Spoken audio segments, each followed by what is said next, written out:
And welcome back to the special edition of Hannity. Now, in the months leading up to the September 11th attack in Benghazi, there were multiple security incidents, attacks, and bombings near the consulate, not to mention the request for extra security. Now, that came directly from Ambassador Chris Stevens. And after an attack on a British ambassador, the UK, well, they immediately closed their consulate and withdrew its diplomats. So why didn't the Obama administration do the same? Why did Washington ignore these potentially deadly events? Joining me now to recap the warning signs and how this tragedy could have been prevented, the authors of Benghazi, the definitive report, former U.S. Army Ranger Jack Murphy and former Navy SEAL Brandon Webb.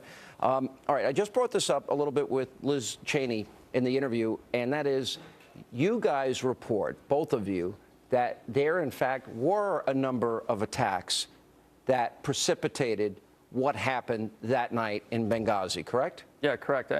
The other thing, too, regardless of the writings on the wall when you look at the timeline and the events leading up to September 11th, but there's a document that the State Department produces called the SETL. It's the Security Environment Threat List, and it lists all the countries that the State Department operates in, 264 countries, and out of 264, 14 are ranked critical or high threat.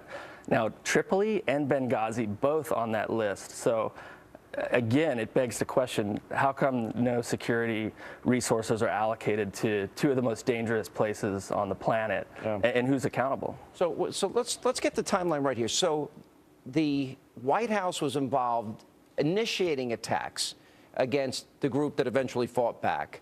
Nobody in the public knew about this. Ambassador Stevens is asking for extra security. The Brits, they take off because of an incident.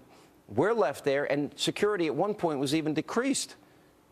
Yeah, I mean, it was to the point where there was even just a sole DSS agent at the temporary mission facility at the consulate.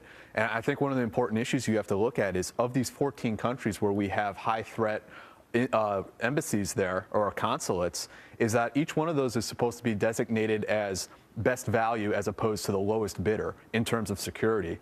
And both Benghazi and Tripoli would have been at value. They would have been high threat, high priority. So why didn't they have the appropriate security there? Well, if they're initiating attacks and then we don't listen to the Brits, we don't listen to the Libyans, and we're not listening to Ambassador Stevens, you can almost say, is it incompetence? Do they have blood on their hands for their just utter inability to see what was a predictable attack then? Well, I think so. And again, you know, we have access to sources, and we know that Stevens' last journal entry was never-ending security threats, ... So again, when you look at who's accountable at the State Department, you have Hillary Clinton, and in who handles ops, a name we need to focus on is Patrick Kennedy.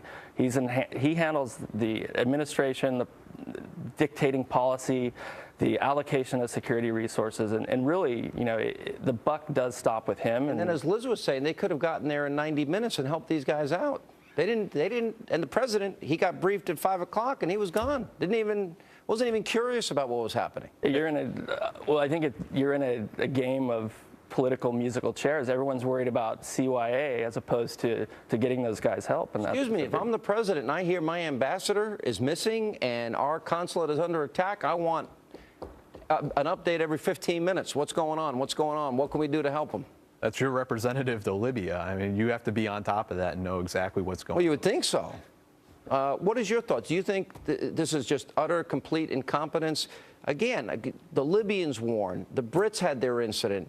The ambassador's asking and requesting things, and our government initiated basically a conflict, and they still didn't beef things up.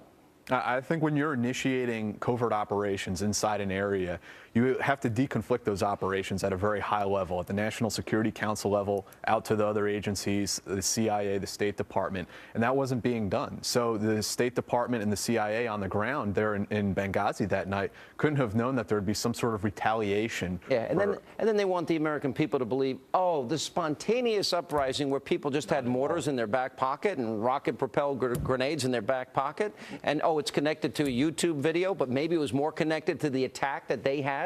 How did you find out about the attack? Last question. That was a talking point, actually, that came out of the White House, that it was a YouTube video that spurred the attack. Well, we know because they kept regurgitating it. The president himself regurgitated it 2 weeks later when he knew it was a lie by then. An important thing, too, is rather than notice the rising threat levels, they had a Green Beret team and a team of dedicated State Department security personnel there before the summer. Both teams sent home, and just having one of those two elements on the ground in Tripoli or Benghazi could have made a huge difference. Could have saved the ambassador's life.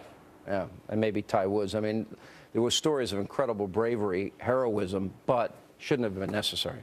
All right, guys, great book. Appreciate you both for being with us. Thanks, Sean. Thank you. Coming up, our panel of national security experts join me right here in studio to tackle the unanswered questions that still surround Benghazi. For example, will Hillary Clinton ever be held accountable for failing to protect her diplomats? That and much more as our special Benghazi 6 months of deceit continues.